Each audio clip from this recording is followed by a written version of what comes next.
Assalamualaikum warahmatullahi wabarakatuh. Nama saya Muhammad Kamarul Izzat bin Muhammad Kamal Hisham. Nombor matrik DT 12023 dari kelas Teraputik 3A. Hari ini saya akan membentangkan tentang penghayatan Al-Quran daripada 4 potongan ayat. Ayat yang pertama daripada surah Al-Baqarah, ayat yang ke-43. A'udzubillahi minasyaitonirrajim. Wa aqimus solata wa atuz zakah warka'u ma'ar raki'in. Terjemahannya, dan dirikanlah solat, tunaikanlah zakat, dan rukuklah bersama-sama orang yang rukuk. Asbabun nuzul surah ini diturunkan di Madinah. Yang pertama sekali, Allah Ta'ala memerintahkan kepada ahli kitab untuk mengerjakan solat bersama Rasulullah SAW. Yang kedua, Allah Ta'ala juga memerintahkan kepada ahli kitab untuk mengeluarkan zakat, iaitu dengan menyerahkannya kepada Rasulullah SAW. Mubarak bin Fudalah meriwayatkan dari Al-Hasan Al-Basri, katanya, pembayaran zakat itu merupakan kewajipan yang mana amal ibadah tidak akan manfaat kecuali dengan menunaikannya dan mengerjakan solat.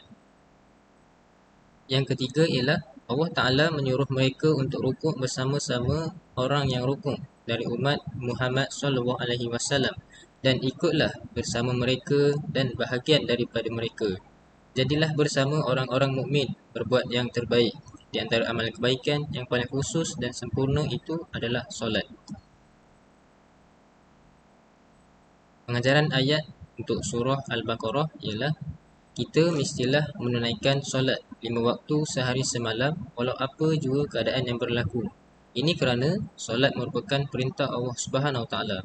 Bagi kaum lelaki-lelaki, digalakkan untuk solat berjemaah di surau atau masjid kerana akan mendapat 27 kali ganda pahala.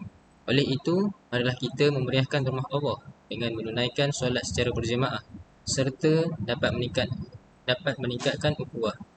Yang kedua, kita mestilah menunaikan zakat kerana zakat merupakan rukun Islam yang keempat.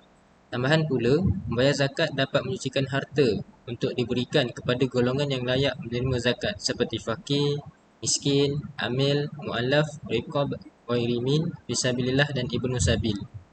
Surah yang kedua ialah surah An-Nisa ayat ketiga. A'udzubillahi minasyaitonirrajim. وإن خفتم ألا تقسطوا في اليتامى فانكحوا ما طاب لكم من النساء مثنى وثلاث ورباع فإن خفتم ألا تعدلوا فواحدة أو ما ملكت أيمانكم ذلك أدنى ألا تعولوا. Terjemahannya, dan jika kamu khawatir tidak akan mampu berlaku adil terhadap hak-hak perempuan yatim bila mana kamu menikahinya, maka nikahilah perempuan lain yang kamu senangi, 2, 3 atau 4.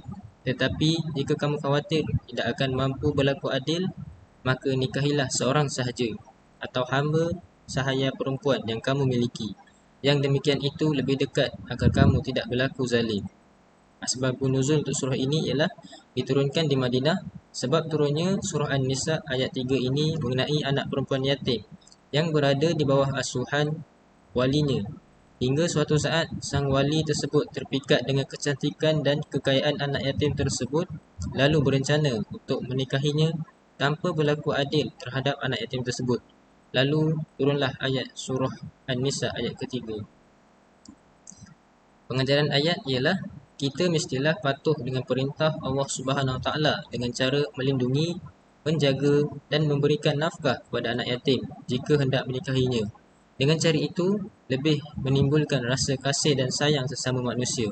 Yang kedua, kita mestilah bersikap adil dan saksama serta dapat menahan diri daripada memakan harta anak yatim kerana perbuatan memakan harta anak yatim ialah dosa besar. Surah yang ketiga ialah surah Al-Mutaffifin ayat 1 hingga 3. Bismillahirrahmanirrahim. Wailul lil mutaffifin alladzina idza qtalu 'alan nasi yastawfun wa idza kaluhum aw wazanuhum yukhsirun. Terjemahannya, kecelakaan besar bagi orang-orang yang curang dalam timbangan dan sukatan, iaitu mereka yang apabila menerima sukatan gantang cupak dari orang lain, mereka mengambilnya dengan cukup. Dan sebaliknya, apabila mereka menyukat atau menimbang untuk orang lain, mereka kurangi. Asbabun nuzul surah ini ialah diturunkan di Mekah. Ibnu Abbas radhiyallahu anhu mengatakan bahawa ketika Rasulullah SAW tiba di Madinah, penduduk Madinah adalah masyarakat yang sudah biasa melakukan kecurangan dalam menakar ukuran dan timbangan barang dagangan mereka. Atas perilaku tidak terpuji itu, Allah menurunkan 3 ayat ini. Hadis sahih riwayat Nasai dan Ibnu Majah. Firman Allah Subhanahu Wa Taala maksudnya, kecelakaan besarlah bagi orang-orang yang curang, iaitu orang-orang yang apabila menerima takaran dari orang lain, mereka minta dipenuhi. Pengajaran ayat bagi surah ini ialah kita mestilah bersikap jujur dan amanah di atas setiap tugasan yang diberikan ke atas kita. Ini kerana sifat jujur dan amanah merupakan sifat yang terpuji. Yang kedua, sikap jujur dan amanah ini mestilah diterapkan dalam urusan jual beli, bermuamalah, pinjam-meminjam, pajak dan gadai. Ini kerana semua perbuatan kita akan dihisab di akhirat kelak. Surah yang terakhir ialah surah Al-Isra, ayat yang ke-32. A'udzu billahi minasyaitonir rajim. Wala taqrabuz zina innahu kana fahishatan wa sa'a sabila. Terjemahannya, dan janganlah kamu menghampiri zina, sesungguhnya zina itu adalah satu perbuatan yang keji dan satu jalan yang jahat yang membawa kerosakan.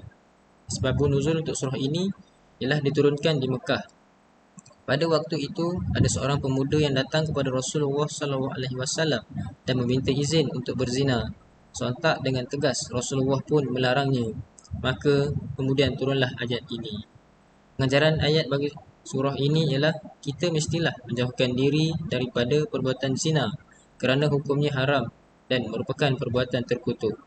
Yang kedua, melakukan hal-hal yang dapat membawa ke penzinaan saja sudah diharamkan, apalagi sampai melakukan zina. Tentunya dosanya jauh lebih besar lagi.